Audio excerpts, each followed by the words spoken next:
1974 সাল থেকে কুয়েতে কার্যক্রম চালিয়ে আসছে বাংলাদেশ দূতাবাস, কিন্তু এতদিন ছিল না তাদের নিজস্ব কোনো জমি। দীর্ঘ প্রতীক্ষার পর কুয়েতে বাংলাদেশ দূতাবাস পেল নিজস্ব ভূমি।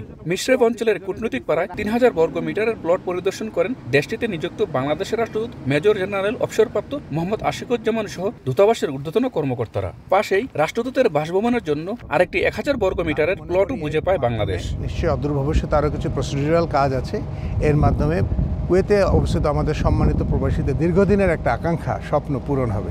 এদিকে জমি পেয়ে ভবন নির্মাণের পাশাপাশি অন্যান্য কাজ দ্রুত শেষ করা হবে বলে জানান কাউন্সিলর ও দূতালয় প্রধান মোহাম্মদ মনিরুজ্জামান। আগামী মাসেই কুয়েত থেকে বিদায় নেবেন বর্তমান রাষ্ট্রদূত মেজর জেনারেল অবসরপ্রাপ্ত মোহাম্মদ আশিকুজ্জামান। তার সময় বাংলাদেশ থেকে কুয়েতে সরাসরি দক্ষ শ্রমিক নিয়োগ, ই পাসপোর্ট ও জাতীয় পরিচয়পত্র সেবাও পেয়েছেন প্রবাসী বাংলাদেশিরা। মঈন সুমন, সময় সংবাদ, কুয়েত।